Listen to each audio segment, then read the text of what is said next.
Dan hari ini kita akan belajar dilanjutkan di pasal yang ke-6. Saya beri judul Finishing Strong. Saudara, 3 minggu lalu saya ke Manado. Saya ngobrol dengan salah satu pemimpin di sana. Jadi cerita masa lalunya gitu-gitu ya. Jadi saya ingin tahu perjalanan hidupnya. Dan dia cerita kalau dia pernah kuliah itu sampai 8 tahun untuk menyelesaikan kuliah S1. Harusnya 4,5, ada yang 4 tahun dengan kalau gigih gitu ya. Maksimal 5 tahun harusnya sudah selesai. Tapi dia menyelesaikannya sampai 8 tahun. Ini namanya tidak finishing strong. Sia-sia uang yang 3 tahun. Harusnya tidak perlu terjadi. Ada juga teman saya, saudara, dia sudah kuliah, sudah selesai, hampir selesai di tahun ke-5. Dan dia sedang menyelesaikan skripsinya. Baru sampai di judul, dia dapat kerja yang bagus. Tergiur dengan gaji yang baik, akhirnya dia tidak menyelesaikan kuliahnya. Kenapa tidak diselesaikan? Dia berkata nanti juga habis kuliah cari kerja juga. Kan sama saja Pak. Ya kan? Saudara, ini namanya tidak finishing strong. Nah pertanyaannya di dalam kehidupan kita di dalam Tuhan, kita ini panggilannya mau jadi apa? Kita dipanggil untuk menjadi saksinya Kristus, saksinya Tuhan. Ada amin? Saudara tahu apa artinya saksi? Kalau dunia ini saksi berarti dia melihat keadaan itu, kejadian itu, atau dia mengalami kejadian itu. Nah kalau kita saksi Kristus berarti Tuhan juga mau kita mengalami dia. Bukan hanya tahu firman, bukan hanya sekedar Kristen, tapi mengalami kasih Tuhan. Mengalami keajaiban-keajaiban Tuhan. Punya pertemuan-pertemuan ilahi. Punya rekonsiliasi. Punya satu pengalaman pribadi dengan Tuhan. Sehingga iman saudara tidak digoyahkan dengan apapun. Kalau saudara mengalami Kristus. Mau orang bilang apa terhadap saudara. Mau orang mengecilkan keberadaan kita. Itu tidak akan mempan saudara. Karena kita mengalami. Ada amin? Hanya orang yang mengalami yang bisa menceritakan kebaikan Tuhan. Kalau kita tidak punya pengalaman dengan Tuhan, apa yang kita ceritakan buat orang lain? Kalau kita tidak mengenal siapa Tuhan itu, bagaimana kita menceritakan pada orang lain? Karena itu perlu sekali punya pengalaman dengan Tuhan. Ada amin? Sampai saudara haus dan lapar akan Tuhan. Tuhan, saya mau ketemu dengan Engkau. Semua kita bisa punya pengalaman pribadi dengan Tuhan. Mau dikatakan Yesus bukan Tuhan, tidak masalah. Saya punya pengalaman bersama dengan dia. Saya punya pengalaman waktu mendoakan orang sakit sembuh. Saya punya pengalaman waktu saya mendoakan orang yang kerasukan setannya keluar.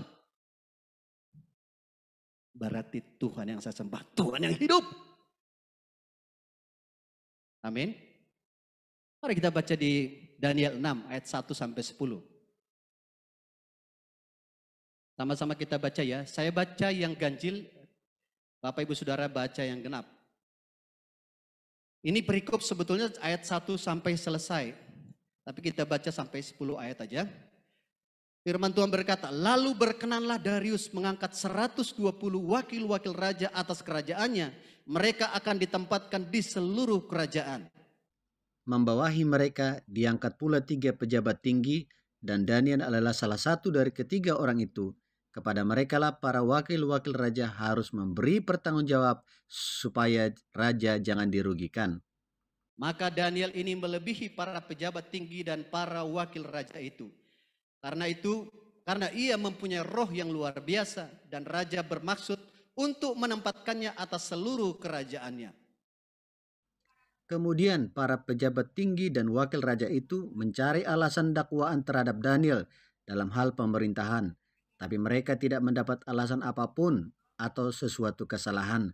sebab ia setia dan tidak ada didapati sesuatu kelalaian atau sesuatu kesalahan padanya. Maka berkatalah orang-orang itu, kita tidak akan mendapat suatu alasan dakwaan terhadap Daniel ini, kecuali dalam hal ini, ibadahnya kepada Allahnya. Kemudian bergegas-gegaslah para pejabat tinggi dan wakil raja itu menghadap raja serta berkata kepadanya, "Ya Raja Darius, kekallah hidup tuanku." Semua pejabat tinggi kerajaan ini, semua penguasa dan wakil raja, para menteri dan bupati telah mufakat supaya dikeluarkan kiranya suatu penetapan raja dan ditetapkan suatu larangan agar barang siapa yang dalam 30 hari menyampaikan permohonan kepada salah satu dewa atau manusia kecuali kepada tuanku ya raja, maka ia akan dilemparkan ke dalam gua singa. Oleh sebab itu ya Raja, keluarkanlah larangan itu dan buatlah suatu surat perintah yang tidak dapat diubah menurut undang-undang orang Media dan Persia yang tidak dapat dicabut kembali. Sebab itu Raja Darius membuat surat perintah dengan larangan itu. Demi didengar Daniel bahwa surat perintah itu telah dibuat, pergilah ia ke rumahnya. Dalam kamar atasnya ada tingkap-tingkap yang terbuka ke arah Yerusalem.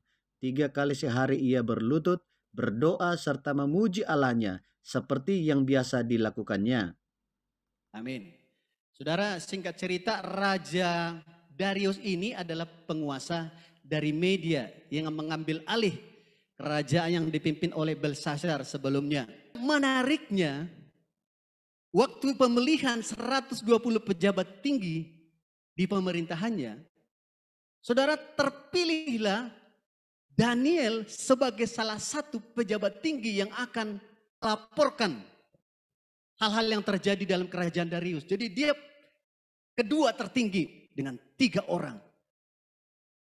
Saudara, Daniel ini bukan bangsa Media dan Persia, tapi dia bangsa Israel. Dan menariknya, Daniel ini waktu dipilih, dia bukan lagi muda. Sudah tua. Saudara, diperhitungkan begini kira-kira bagannya ya. Daniel dibawa dari Babel itu sekitar 17 tahun. Training jadi pekerja di rumah istana 3 tahun. Dalam pemerintahan Nebukadnezar dia 43 tahun. Pemerintahan Nabonidus selama 3 tahun, ayahnya Belshazzar. Kemudian digantikan Belshazzar selama 14 tahun. Jadi totalnya 80 tahun. Bayangkan Daniel dipilih umur berapa? 80 tahun. Coba kira-kira gambar 80 tahun kayak apa sih? Begini kira-kira ya. 80 tahun. Kalau orang Indonesia umur 80 tahun, kebanyakan sudah pikun. Betul tidak? Sudah banyak penyakitnya, sudah complicated. Komplikasi. Tidak bisa jalan, hanya bisa di tempat tidur. Itu yang terjadi mayoritas umur 80 tahun. Tetapi Daniel masih terpilih, saudara. Berarti apa? Kalau dia masih terpilih, saya percaya dia nggak datang begini kan. Raja, terima kasih sudah memilih saya. Pasti nggak begitu. Pasti datang dengan tegap dia. Saudara, ini pahlawan yang gagah perkasa. Saudara, seperti Musa dipilih oleh Tuhan memimpin bangsa Israel keluar dari Mesir, umur berapa saudara? 80. Saudara, nggak mungkin begini dia jalan di padang gurun, nggak mungkin, pasti strong. Yosua dikasih kesempatan untuk mengambil tanah perjanjian miliknya umur 80 tahun dan dia berkata, Kaleb berkata begini, umur saya 80 tahun tapi kekuatan saya sama seperti 40 tahun. Strong, saudara. Saya mau sampai mengakhiri hidup saya strong di dalam Tuhan. Ada amin? Karena itu jaga kesehatan. Makan yang teratur, jangan dimakan semua. Amin? Jangan kegemukan, jangan terlalu kurus. Kalau bisa fit badannya, harus dijaga. Saudara, mengapa Daniel bisa terpilih? Tentu bukan hanya karena perawakannya, tapi karena dia punya reputasi yang bagus. Saudara, dia bukan hanya bijaksana, tetapi dia orang yang takut akan Tuhan. Ada amin? Bisa dipercaya tentunya. Saudara, Darius ini karena mendengar kisah daripada Daniel dari raja-raja sebelumnya. Dari semenjak dia muda berarti pasti sudah diceritakan. Daniel ini waktu Raja Nebukadnezar memimpin, Daniel tetap menjadi penasehat. Waktu Belshazzar pun Daniel tetap terpilih. Tidak ada satu kesalahan pun di dia. Bagus sekali kalau dia dipilih oleh engkau raja. Terpilihlah dia. Dan dikatakan tadi dia mempunyai roh yang luar biasa. Itu loh. Saudara, roh yang luar biasa itu seperti apa? Itu kelihatan. Orang yang punya roh luar biasa itu kelihatan. Gimana sih ciri-ciri orang luar biasa? Dalam suka, duka, semangat terus, antusias terus. Kata-katanya tetap kata-kata kebenaran. Ada amin? Ketemu orang itu semangat orang. Tidak loyo. Jalannya aja semangat. Orang luar biasa. Ada amin? Bangkitkan roh yang semangat. Luar biasa di dalam Tuhan. Penuh dengan iman. Mau badai di depan, saya percaya Tuhan menolong saya. Mau istrinya saya cerewet gitu ya, percaya istri saya akan tunduk kepada saya. Istri saya percaya istri saya akan menjadi wanita yang takut akan Tuhan. Menjadi wanita yang bijaksana. Menjadi wanita yang lembut, diperkatakan terus. Ada amin? Tuhan pasti kasih saya orderan. Tuhan pasti akan kasih pekerjaan yang terbaik. Sekalipun sekarang pengangguran, sekarang boleh pengangguran. Tapi saya percaya bulan depan saya akan dapat pekerjaan yang terbaik. Ini namanya orang luar biasa. Jangan dikit-dikit, aduh Tuhan bagaimana nasibku ini Tuhan. Sayalah orang termalang di dunia ini. Jangan begitu. Lihat bahwa Tuhan pasti menyediakan hal yang besar di depan. Saudara, Daniel tidak berjalan mulus. Dia dipilih oleh Raja Darius pun bukan karena semua perjalanannya baik-baik. Saudara, memang dia waktu dia diangkat jadi pejabat tinggi, saudara dia punya kedudukan yang hebat, tentu dia dapat gaji yang besar. Saudara, tapi Daniel dia tidak menjadi sombong. Dia tetap rendah hati, mencari Tuhan. Ada masa juga Daniel berapa kali diancam untuk dibunuh. Tapi Daniel tidak gentar. Dia tetap berseru kepada Tuhan. Tetap beriman kepada Tuhan. Ada amin? Saudara, dalam perjalanan hidup kita pun, dalam mengikut Tuhan sebagai saksi, tidak selamanya baik-baik. Akan ada tantangan ujian. Sebagai saksi itu akan ada tantangan ujian. Sebagai anak-anak muda biasanya apa saudara? Saudara mengatakan saya saksi Kristus. Tantangannya apa? Dari teman-teman saudara akan mengatakan, kamu ini sok suci. Kamu munafik kamu. Itu akan datang. Dicibir, kamu tidak gaul. Kalau tidak mabuk, tidak gaul. Kalau tidak merokok, tidak gaul. Saudara, itu tantangan bagi anak muda. Kalau nggak punya pacar, tidak gaul. Ya, tidak laku. Ini tantangan bagi anak muda. Saudara, tidak mudah. Bagi yang kita berkeluarga juga tantangannya besar. Ada masa kita diberkati, apa kita tetap jadi saksi? Atau sudah melupakan Tuhan? Kita sudah sibuk dengan pekerjaan kita dan doa nanti aja dah. Net group, nanti aja net group. Kemudian gereja, minggu depan aja di gereja. Minggu ini saya lagi sibuk sekali. Minggu depan aja. Saudara, berarti prioritasnya bukan lagi Tuhan. Tidak menjadi saksi lagi. Mari kita belajar dari kehidupan Daniel. Mengapa, bagaimana menjadi tetap kuat dalam Tuhan. Yang pertama kita belajar. Daniel itu saudara belajar hidup dalam integritas. Saudara tahu apa artinya integritas? Berarti apa di luar, di dalamnya sama. Apa di dalamnya tampak di luar. Apa yang dikatakan itu yang dilakukan. Ini namanya hidup yang berintegritas. Daniel 6 ayat 4 berkata begini tadi. Kemudian para pejabat tinggi dan wakil raja itu mencari alasan dakwaan terhadap Daniel dalam hal pemerintahan. Tetapi mereka tidak mendapat alasan apapun atau suatu kesalahan. Sebab ia setia dan tidak ada didapati sesuatu kelalaian atau sesuatu kesalahan kepadanya. Dikatakan Daniel tidak lalai melakukan tugasnya. Tidak melakukan kesalahan di dalam pekerjaannya. Dalam bahasa Inggris dibilang begini saudara. Because he was trustworthy and guilty of no negligence or corruption. Tidak korupsi. Artinya apa saudara? Apa yang dikatakan oleh Daniel itu dia lakukan. Baik dalam pekerjaan, baik di dalam melayani. Nah saudara, tidak lalai artinya apa? Tidak lalai. Kalau orang lalai berarti melakukan pekerjaan asal saja. Ya pokoknya dilakukan. Namanya tidak lalai berarti bekerja yang terbaik sebisa mungkin. Mungkin tidak excellent, mungkin tidak sempurna. Tapi yang terbaik yang diberikan. Itu namanya tidak lalai. Berarti sekalipun tidak dilihat oleh orang lain. Sekalipun tidak dipuji oleh orang lain, tapi tetap melakukan yang terbaik. Sekalipun tidak dilihat oleh orang lain, tidak dihargai bahkan oleh orang lain, tetapi tetap melakukan yang terbaik. Daniel pekerjaannya menyembah Tuhan tidak dihargai orang lain. Yang ada dibenci dan berusaha bagaimana supaya dia dibunuh. Tetapi Daniel tetap melakukan yang benar.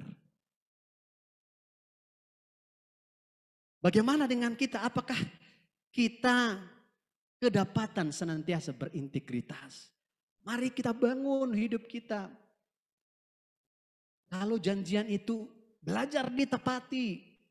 Itu namanya berintegritas. Jangan waktu kita janjian, oke sampai besok ketemu ya. Siap, jam berapa kita janjian? Jam 8. Sudah datang, ditungguin. Loh 5 menit, 10 menit gak datang. Ditelepon. WA-nya centang 1. Habis itu bubar. Sorry ya, saya lupa. Setelah besoknya. Sorry ya, saya masih ada acara keluarga. Lupa nginfo, ini namanya tidak punya integritas saudara. Tidak menghargai orang lain. Ada amin? Namanya berintegritas berarti kalau saudara dikasih peran. Saya bilang di gereja dulu deh. Kalau saudara jadi asar, lakukan yang terbaik. Dilihat orang atau tidak, terserah. Yang saya lakukan ini buat Tuhan. Janjian jam berapa kita? Siapa ketuanya? Misalnya Pak Rudi, jam berapa kita janjian Pak Rudi? Jam 8 di jam 8, on time. Mau orang lain terlambat, terserah mereka.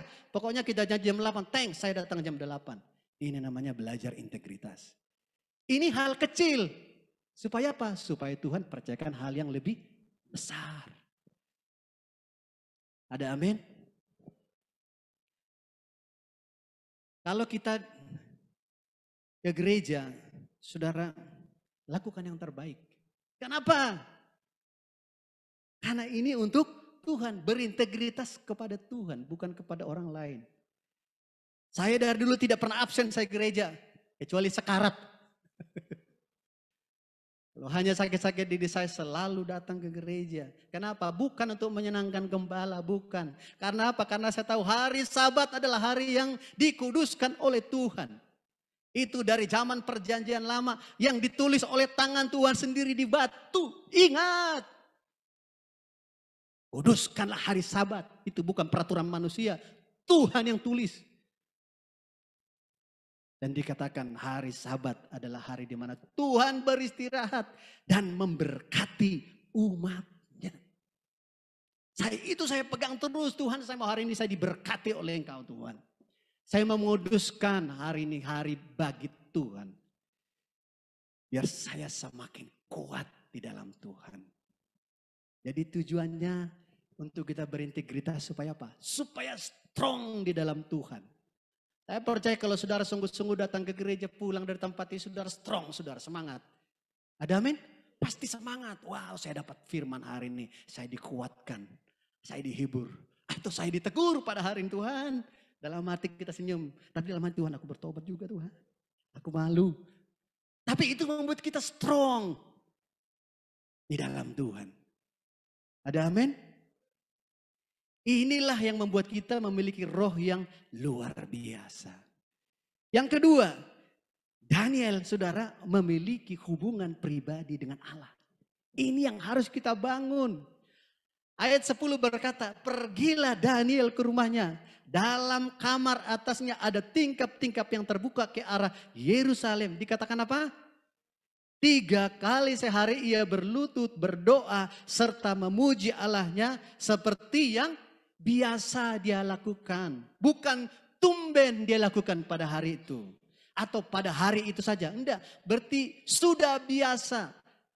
Sudah menjadi kebiasaan dari dulu. Daniel suka mencari Tuhan. Saudara, di pasal 2 kita sudah belajar bahwa waktu raja itu tidak tahu arti mimpinya. Diundang semua. Ahli nujum, ahli apalagi?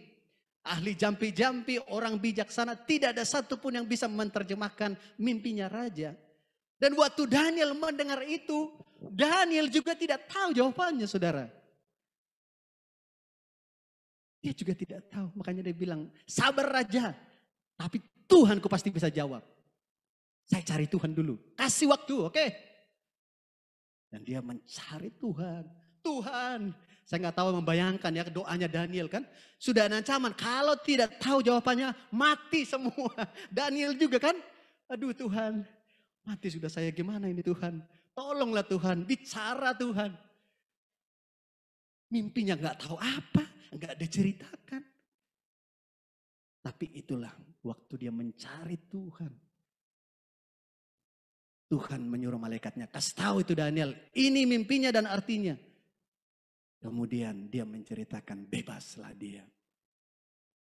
Saudara, ada kadang-kadang masa kita masa sulit, nggak tahu jawabannya. Tuhan. Tidak tahu bagaimana caranya Tuhan. Ini besok Tuhan kalau nggak bayar ini Tuhan. Putus internetnya Tuhan. Besok kami mau Zoom lagi Tuhan pagi-pagi. Malu lah Tuhan. Mana caranya Tuhan? Aduh kayaknya nggak ada jalan keluar. Saudara, saya punya pengalaman. Tiba-tiba ada orang atau pintu dikasih kita uang saudara. Puji Tuhan, hari itu langsung kita bayar internetnya. Haleluya, jemaat pada nggak tahu. Hari ini saya kasih tahu biar saudara tahu juga cerita saya. Ada masa-masa sulit dalam hidup saya. Ada juga keadaan waktu kita traktir orang saudara. Saya buka-bukaan aja ya. Kita perhitungkan hanya ya paling sekian. Ada sebetulnya orang lain yang harus bayar ke kita. Ya Pak, kita tunggu Pak ya. Baik Bu, berapa nomor rekeningnya? Sekian Bu, kita kasih.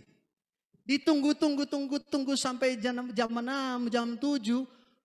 Tidak dikirim, gak mungkin juga. Kapan bayarnya gak mungkin nanya juga kan. Semoga dia bayar aja dah. Kita makan bersama dengan orang. Ternyata tagihannya kurang. Kita punya uang tapi kurang. Masa kita bilang sama teman kita kan, tambahin dong bayarnya. Malu nggak? Malu. Gimana sih nggak bertanggung jawab? Ya kan? Tuhan, sambil makan kita berdoa, Tuhan tolonglah. Tuhan. Saudara, kita sambil berkomat kamit berbahasa roh. Haleluya Tuhan. Praise the Lord. Sambil kita berkhotbah, sambil kita menasihati. Percaya Tuhan pasti menyediakan.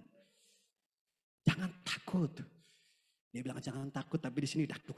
Sementara kita mau bayar nih. Gimana caranya Tuhan? Begitu istri saya datang ke berani dia datang ke kasir. Udah mau pulang ini. Dalam nama Yesus. Berapa Pak? Sekian. Dia kasih kartu ATM-nya. Haleluya, dia kasih. Jekrek. Terbayar saudara. Wih kok bisa?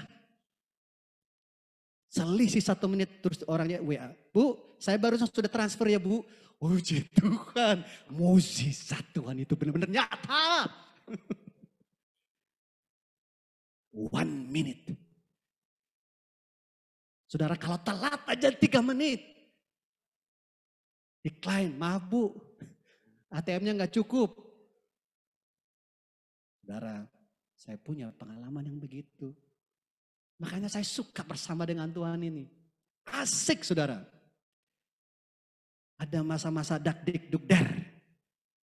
Saudara, waktu Daniel itu dijawab oleh Tuhan, saudara, habis itu dia tidak sombong. Dia tetap menjaga hidupnya takut akan Tuhan. Waktu dia punya persoalan sekalipun, dia tetap mengandalkan Tuhan. Saudara, Daniel 6 ayat 16a dikatakan begini. Sesudah itu raja memberi perintah, lalu diambillah Daniel dan dilemparkan ke dalam gua singa. Saudara, tentu Daniel tidak tahu ini dia akan selamat atau tidak. Tapi dia hanya percaya Tuhan, ya Tuhan yang kau sembah. Mau saya dicabik-cabik, mau mati hari ini pun, Tuhan engkaulah yang tetap menjadi Tuhanku. Dan puji Tuhan, hari itu Tuhan menunjukkan kuasanya buat Daniel. Tidak gentar sekalipun ada ancaman. Ini benar-benar sudah mati gitu, bukan bayang-bayang. Kadang-kadang kita kan memikirkan hal, aduh besok mungkin saya nggak makan lagi. Aduh ini bagaimana ya besok. Itu masih bayangan, belum jelas. Tapi ini Daniel sudah diperintahkan masukkan ke dalam gua singa. Tapi Daniel tidak gentar dan tidak takut. Dia tetap percaya Tuhanku pasti menyelamatkan saya. Mungkin dalam pikirannya sekalipun saya tidak selamat dunia, tapi di sorga pasti saya diselamatkan. Tuhan pasti bawa saya ke keselamatan. Ada amin? Kadang-kadang perjalanan dengan Tuhan juga tidak selamanya baik-baik saudara. Ada orang yang udah kondisi ke Tuhan selamatkan saya. Akhirnya hari itu juga dia mati martir. Ada juga. Tapi tidak gentar. Finishing strong. Karena umur itu Tuhan yang atur. Tapi bagaimana kita tetap kuat dalam Tuhan. Bagaimana dengan kita? Apakah kita siapkan waktu kita berdoa kepada Tuhan? Apakah kita siapkan waktu kita hanya untuk bekerja? Untuk sekolah atau kuliah, yang kuliah habis kuliah capek tidur? Apakah kita hanya siapkan waktu kita juga hanya untuk nonton YouTube, main game? Tidak masalah ada hiburan, tapi jangan lupa yang utama tetap Tuhan nomor 1. Cari Tuhan. Ada amin? Dan bukan hanya sekedar berdoa, tapi baca firman-Nya. Mulai melangkah 1 ayat, 2 ayat, 1 perikop, 1 pasal. Mulai dari 5 menit. Lama-lama tidak terasa 10 menit, tidak terasa 30 menit, dan tidak terasa 1 jam.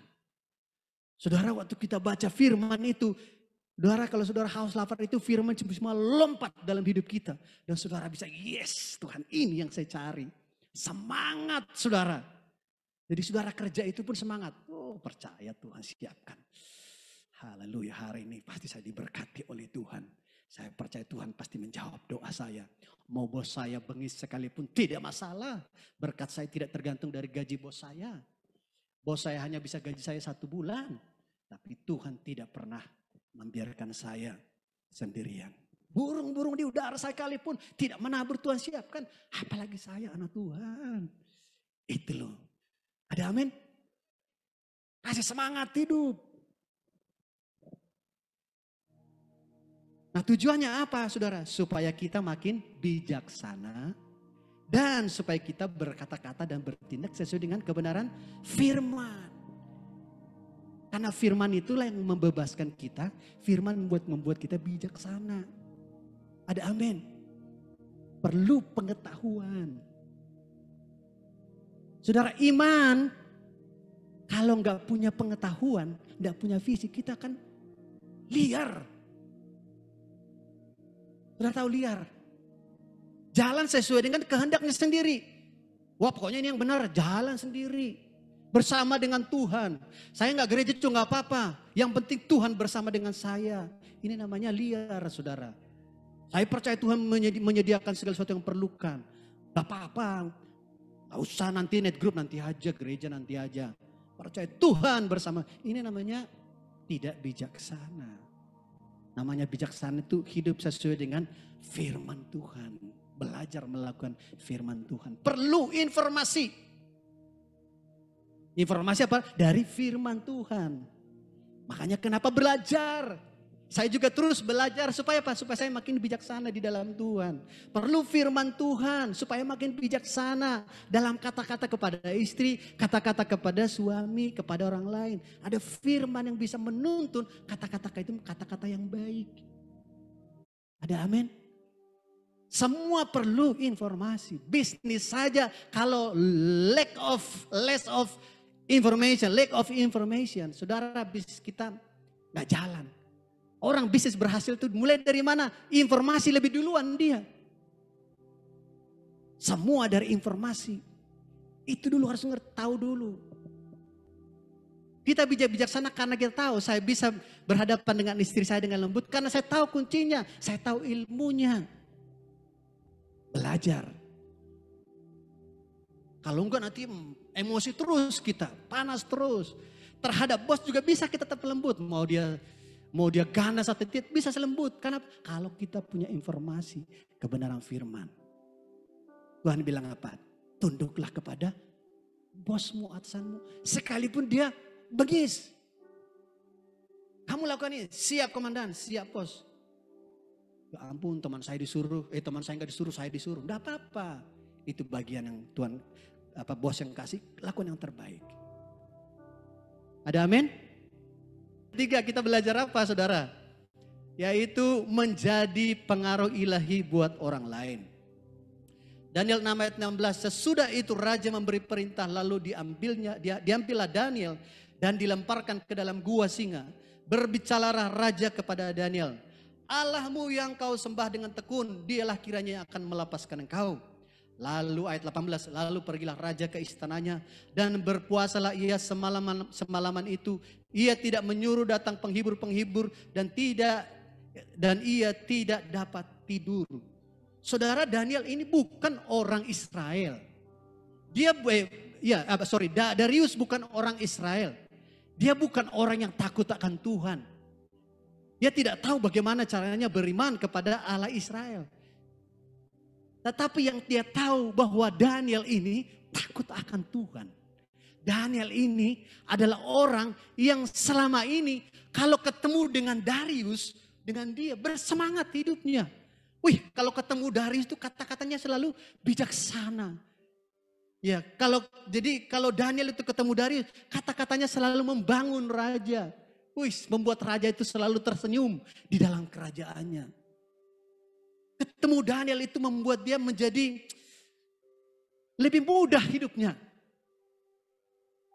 Bayangkan saudara, ada 120 wakil raja itu, tapi ketemu dengan Daniel bisa tertata dengan baik. Jadi pengaruh Daniel ini sangat besar buat Darius. Sehingga waktu sebetulnya Darius ada kejadian di mana terjebak. Karena teman-teman Daniel berusaha untuk membunuh Daniel. Karena Daniel dipilih salah satu pejabat tinggi karena bukan dari bangsa Babel atau bukan dari bangsa Media dan Persia. Kenapa dia dipilih? Mereka bikin akal-akal supaya Daniel dibunuh. Dibuat peraturan, bikin raja peraturan. Kalau dalam 30 hari ada orang yang menyembah siapapun itu, mencari pertolongan kepada orang lain. Selain kepada raja, dia dibuang ke gua singa. Oke raja, oke. Yang gak tahu itu maksudnya kepada Daniel, dia bikin peraturan. Ternyata kedapatan Daniel lah yang tidak menyembah dia. Dia dengan sedih hati Raja Darius. Tetapi walaupun begitu karena sudah terlanjur perintahnya saudara. Apa yang dia bikin? Dia tetap berkata kepada Daniel. Daniel, Allahmu yang kau sembah dengan tekun.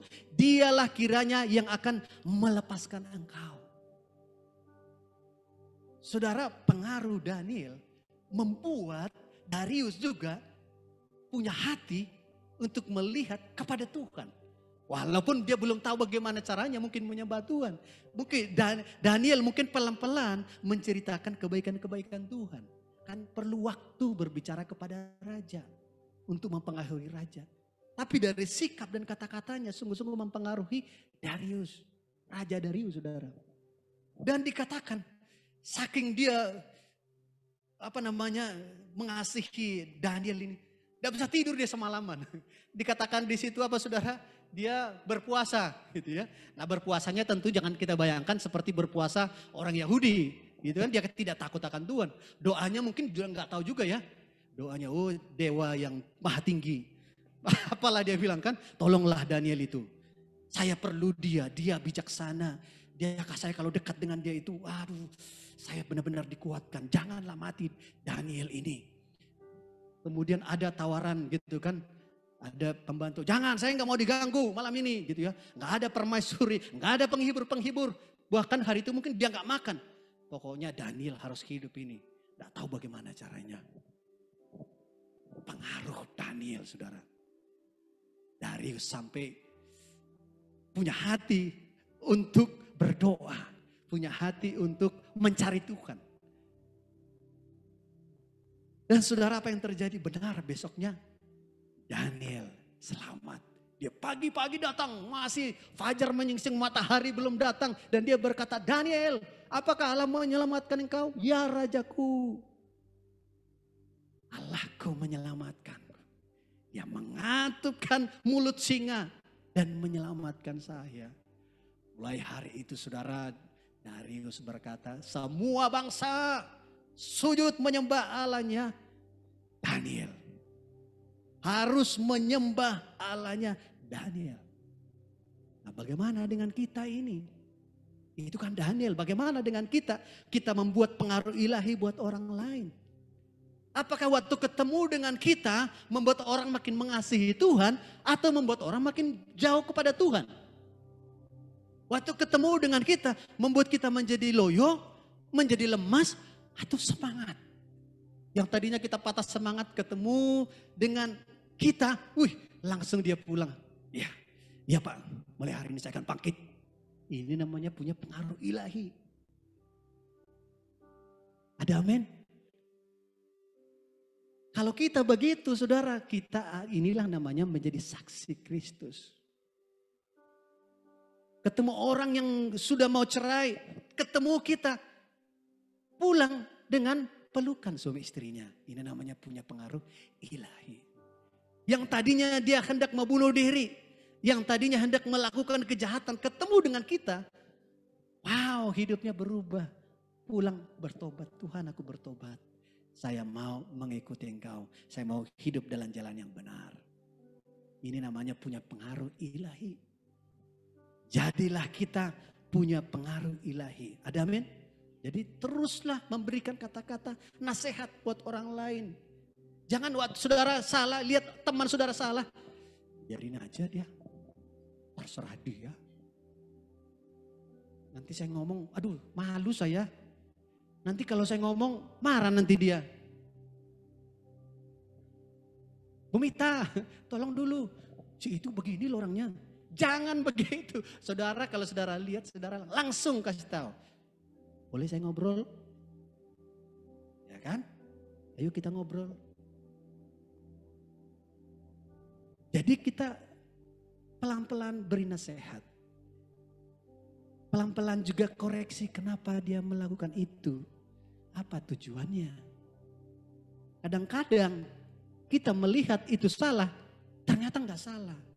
Makanya dia bilang jangan menghakimi dari tampak luar. Kalau bahasa Inggris dibilang apa? Don't judge the book by cover. Supaya tidak salah mengerti. Saudara, kesetiaan kita untuk mengutamakan Tuhan. Memperhatikan Tuhan dengan sungguh-sungguh. Saudara, Tuhan selalu memberikan kita upah. Ada amin? Kalau kita semangat terus memberitakan kabar baik. Siapapun orangnya, dimanapun kita, mau dilihat orang atau tidak. Saya tak memberitakan kabar baik buat orang lain. Kenapa? Karena karena Tuhan sudah mengasihi saya. Saya mengalami bagaimana Tuhan mengasihi. Saya mau juga orang lain mengalami. Saudara, terus saya katakan buat orang lain. Terus saya berikan semangat buat orang lain. Mari kita lakukan terus. Dari inilah yang membuat kita semakin kuat di dalam Tuhan. Amin. 1 Korintus 15 ayat 58. Sama-sama kita baca ya, ini terakhir. Dia bilang begini. Karena itu saudara-saudaraku yang kekasih, berdirilah teguh, jangan goyah, dan giatlah selalu dalam pekerjaan Tuhan. Sebab kamu tahu bahwa persekutuan dengan Tuhan, jerih payahmu tidak sia-sia. Percayalah, kita akan mengalami mukjizat dan pertolongan dari Tuhan. Karena itu pesan Tuhan bagi kita hari ini. Yang pertama, hiduplah berintegritas. Selalu memiliki hubungan pribadi dengan Allah. Menjadi pengaruh ilahi dengan orang lain. Amin. Mari kita bangkit berdiri.